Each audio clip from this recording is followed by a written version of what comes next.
तो आदाब नमस्कार, एक बार फिर स्वागत है आपका क्राइम मिस्ट्री शो में।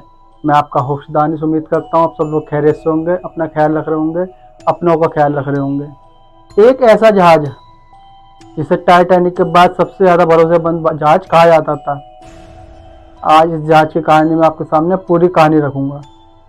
ये दुनिया का पहला क्रूज जहाज था जिसको बनवाना ही बर्फ़ पर चलने के लिए गया था।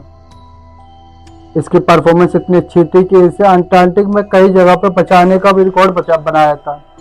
मतलब अंटार्कटिक में अगर कोई जहाज डूब रहा है तो उसे बचाने का भी इसने रिकॉर्ड बनाया था। इतना पावरफुल और शक्तिशाली देश कोई जहाज था ये।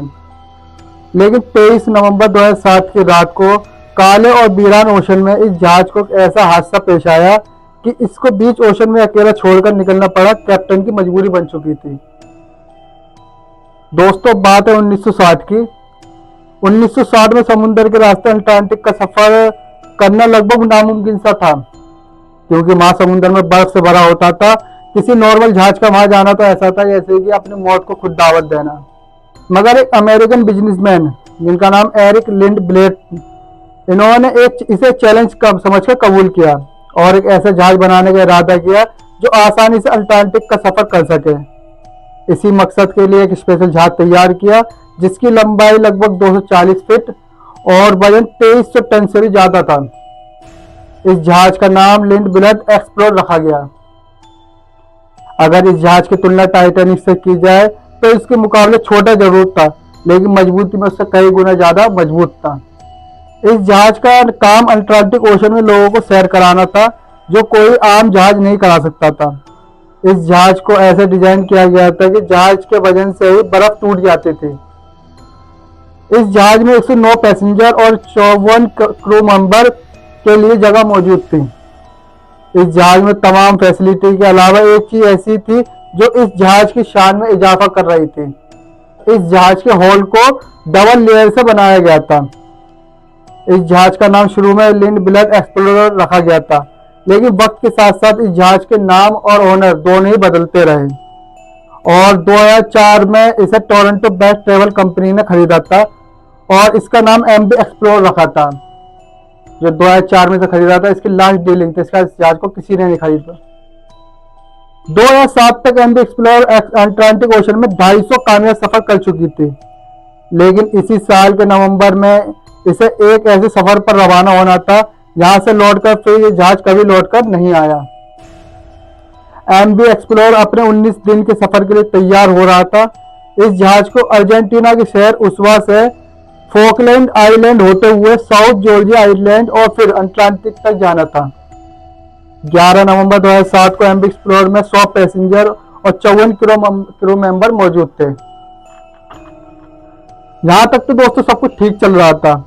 आने वाली मुसीबत के बारे में किसी को गुमान नहीं था। जहाज में सवार थे लोग। एमबी एक्सप्लोरर के कैप्टन 49 साल के बेकन वायमन थे। काफी एक्सपीरियंस थे। उन्हें हजारों बार इस रास्ते पे जहाज चला चुके थे।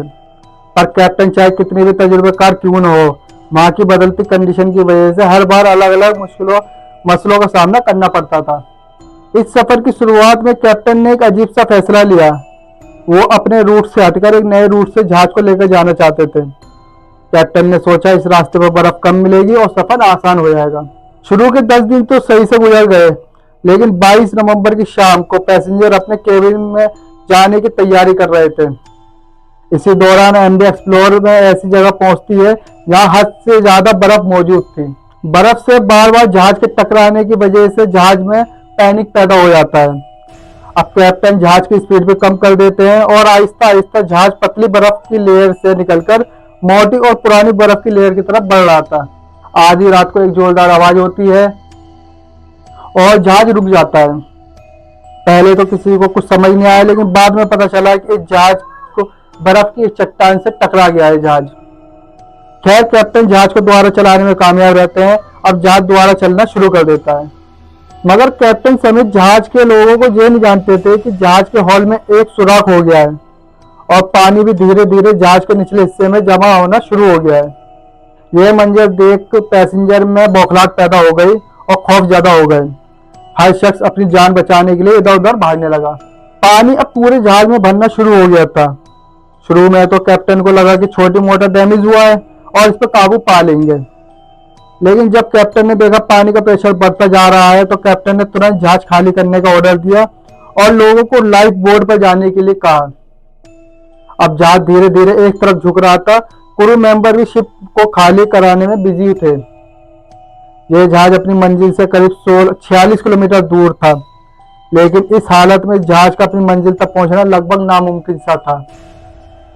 अब कैप्टन ने दूसरे जहाज पर SOS के सिग्नल भेजना शुरू कर दिए थे। यह सिग्नल नेशनल जियोग्राफिक एवेंडर और नॉर्थ जर्ज नामी शिप के लिए भेजे गए थे, मगर दूरी ज्यादा थी और जल्दी पहुंचना इन जगहों पर बिल्कुल नामुमकिन सा था। अब MV एक्सप्लोरर जहाज की इलेक्ट्रिसिटी भी बंद हो जाती है। अब अटलांटिक के बर्फीले समुद्र के बीचों बीच MV एक्सप्लोरर बिल्कुल अंधेरे में तन्हा ही खड़ा था।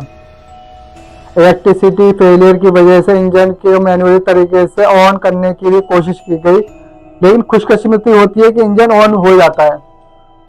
अब जहाज में सवार तमाम लोग 4 बोट की मदद से पानी में उतर जाते हैं।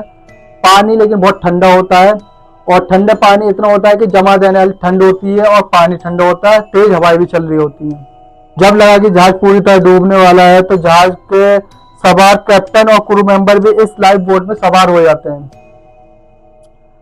अब 150 से ज्यादा लोग लाइफ बोट में मौजूद होते हैं और मदद का इंतजार कर रहे होते हैं, लेकिन लाइफ बोट में मौजूद होने के बाद भी उनका इसलिए आसानी नहीं होने वाली थी, क्योंकि लाइफ बोट में बैठने के बाद बर्फ की चट्टानों के बीच में लाइफ बोट फंसी हुई थी, उनकी ठंडी हवाएं चल रही थी, पानी हद से ज्यादा ठंडा था, तो इस चीज को भी उन्हें एक तरीके से सरवाइव करना पड़ा अपने आप को। अगले 4 घंटे तक ये इंतजार जारी रहा और आखिरकार एक जहाज इन्हें बचाने पहुंच भी जाता है। तमाम लोगों को बचा लिया जाता है, लेकिन MV एक्सप्लोरर के नसीब में डूबना ही लिखा था।